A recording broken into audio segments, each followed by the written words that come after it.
Hi everyone, this is Lisa Davis, reading from Maria Von Trapp's book, Around the Year with the Trapp Family, copyright 1955. This is not a theological work, but the recollections of a pious Catholic mother. We've used many of Mrs. Von Trapp's ideas in the making of our own church in miniature, the Catholic foundation of our home, and couldn't be more pleased with the depth and richness of the faith that our family has gained from them, and has continued to share with the next generation of Davises.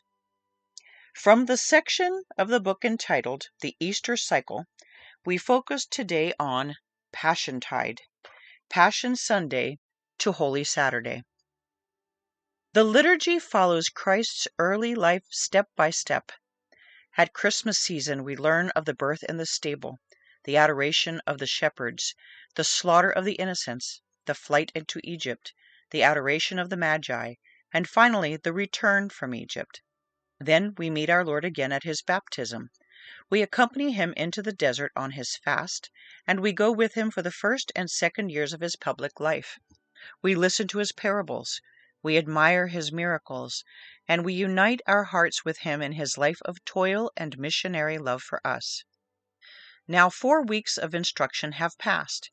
We have followed our Lord in his apostolic ministry, and we have reached the moment when, together with Holy Mother Church, we shall contemplate the sorrowful happenings of the last year during Passion Week and the last week during Holy Week of his life on earth. We could feel the hatred of Christ's enemies growing day by day. On Good Friday we shall witness once more the most frightening of all happenings foretold by the prophets and even by our Lord himself, the bloody drama of Calvary. The purpose of Passiontide is to call to our memory the persecutions of which our Lord was the object during his public life, and especially toward the end.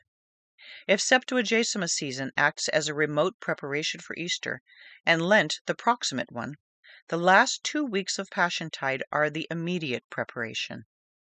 When the children were still very small, I said to them on the way to church on a Passion Sunday morning, "Now, watch and tell me what is different today in the church." On the way home they said eagerly that the statues and crosses on the altars were covered with violet cloth. "And why don't we do it at home, Mother? Shouldn't we cover the crucifix and statues in the living room and in our bedrooms too?" they said. As I had no good reason to offer against it, we bought a few yards of violet cloth the next day, and did at home what we had seen in church. In the following years we were ready for the covering ceremony on Saturday before Passion Sunday. The older ones among the children also had noticed that the prayers at the foot of the altar were much shorter, and that there was no Gloria Patri after the introit and the lavabo. To let the children watch for such changes in the liturgy makes them much more eager than if they were told everything in advance. Promptly, when we came in our evening prayers to the Gloria Patri, a warning, hissing shh from the children's side made us aware that Gloria Patri, even only in family prayers, should be omitted for these holy days of mourning. I am sure it would be the case in every family, as it was in ours, that the children are the ones who most eagerly want to carry into the home as much of Holy Liturgy as they possibly can. For instance, when I answered their questions as to how the ashes are obtained which are to be blessed on Ash Wednesday, telling them that the blessed palms from the previous Palm Sundays are burned, they asked a most logical question.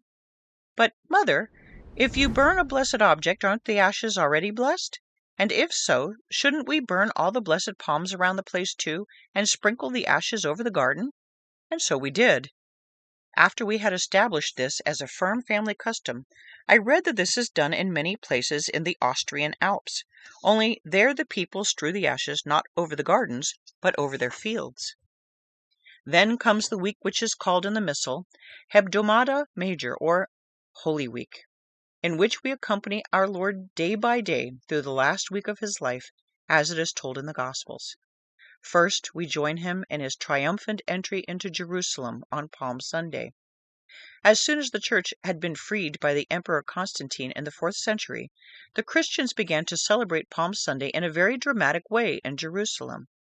On the very spot where it had happened, the holy texts were read, quote, "Rejoice, daughter of Sion, behold, thy king will come to thee." End quote.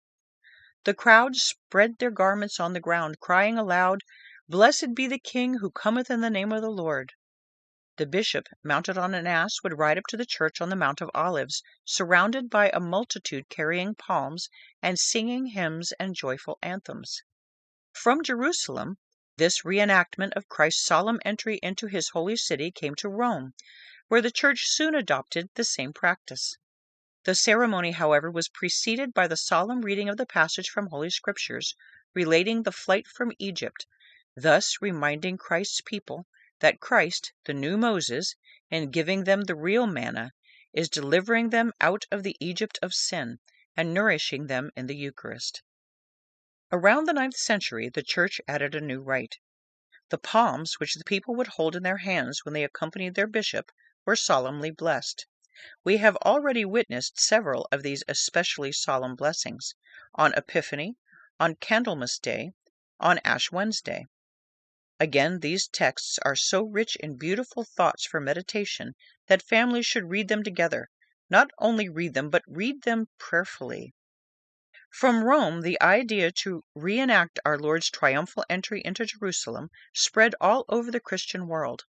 In medieval times, the faithful and the clergy met at a chapel or a wayside shrine outside of town, where the palms were blessed, and from there they moved in a solemn procession to the cathedral. Our Lord was represented either by the bishop riding an ass, or in some places by the Blessed Sacrament carried by the king, or in other places by a crucifix carried ahead. In some Austrian villages, the figure of Christ sitting on an ass carved in wood is carried.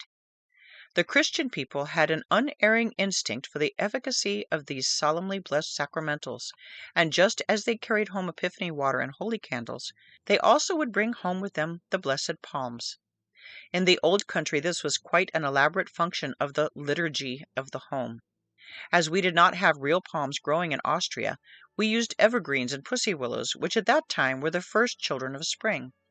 Like all other Austrian families living in the country, we made as many little bouquets as there were divisions on our grounds, one for the vegetable garden, one for the orchard, one for the flower garden, one for each pasture, and one for each field. Each of these little bouquets were fastened to a stick about 3 feet high. Besides, there were many single twigs of pussy willows, which would be placed behind pictures all around the house.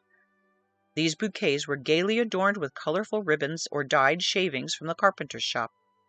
The children carried them into the church and vied with each other during the blessing as to who held his stick highest to get most of the holy water sprinkled on it.